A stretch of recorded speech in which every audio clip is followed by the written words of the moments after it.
The sequence begins with the numbers 1, 1, 2, 3, 5, 8, 13, 21, 34, and continues indefinitely. Each number is obtained by adding the last two digits together. If we were to take a perfect or golden rectangle, break it down into smaller squares based on Fibonacci's sequence, and divide each with an arc, the patterns begin to take shape. We begin to see Fibonacci's spiral. The spiral in and of itself is insignificant. Its importance is revealed in where we find it. Take, for example, the sunflower. The display of its florets are in perfect spirals of 55, 34, and 21, the sequence of Fibonacci. The fruitlets of the pineapple create the same spiral based on the sequence. The pine cone does the same. As currents move through the ocean and the tide rolls onto the shore, the waves that bring in the tide curve into a spiral that can be mathematically diagrammed onto a plot at the points 1, 1, 2, 3, 5, 8, 13, 21, 34, and 55. Buds on trees, sand dollars, starfish, petals on flowers, and especially the nautilus shell are formed with this exact same blueprint. With each segment of growth, the nautilus adds to itself one more value on Fibonacci's scale. This blueprint can be seen around us on a small scale every day, but the greatest example of all is directly above our heads. At an average of 100,000 light years across, even the spiral of the galaxies above us are formed with the exact design that the tiny shell is formed. This sequence or blueprint appears to be the trademark of a designer, a proof of a creator.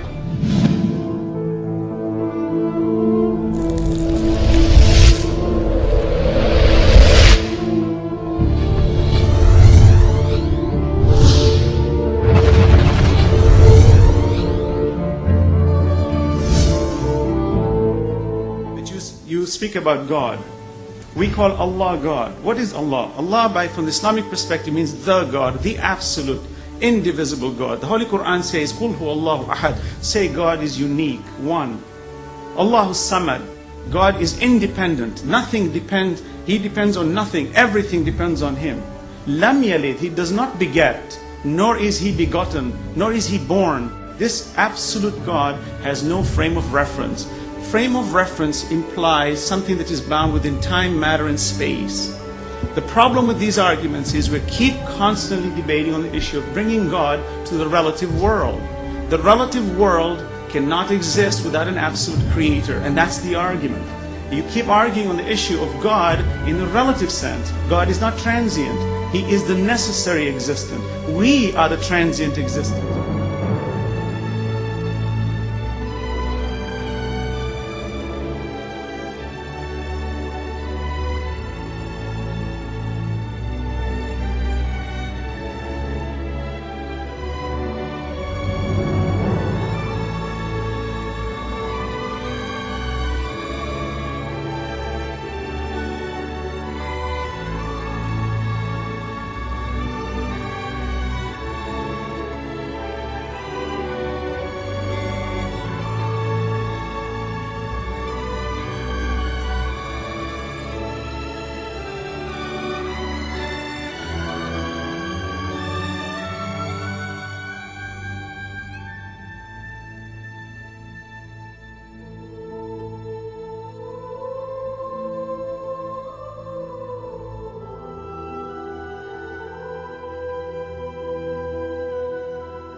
An absolute cannot be defined, but we understand it indirectly, for this relative universe can never exist without an absolute creator.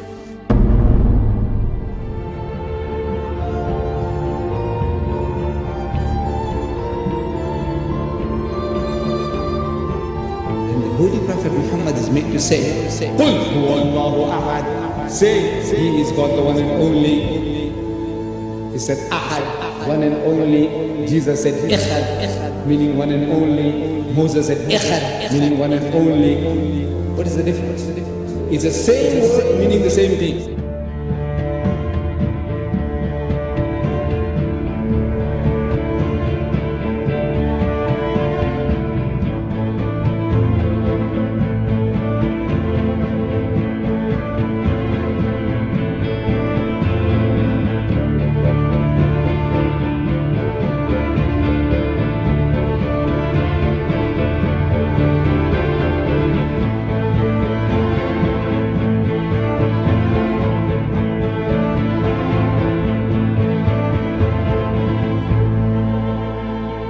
Muhammad could not have known these facts about human development in the 7th century because most of them were not discovered until the 20th century.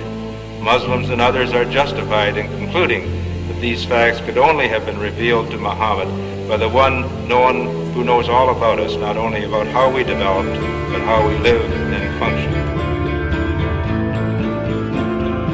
The unity of these three faiths consists in the unity of God.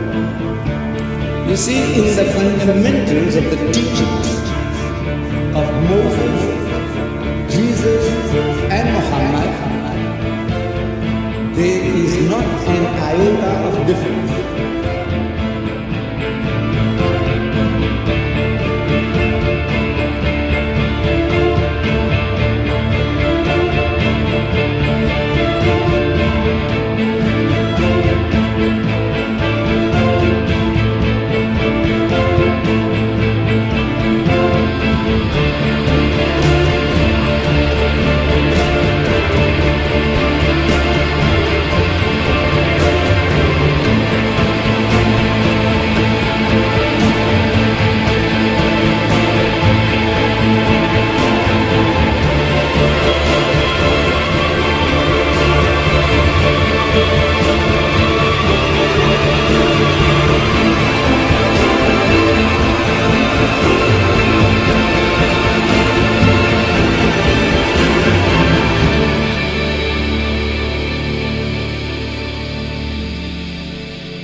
But I have left you a book, revealed by God, the Quran, which is light and guidance.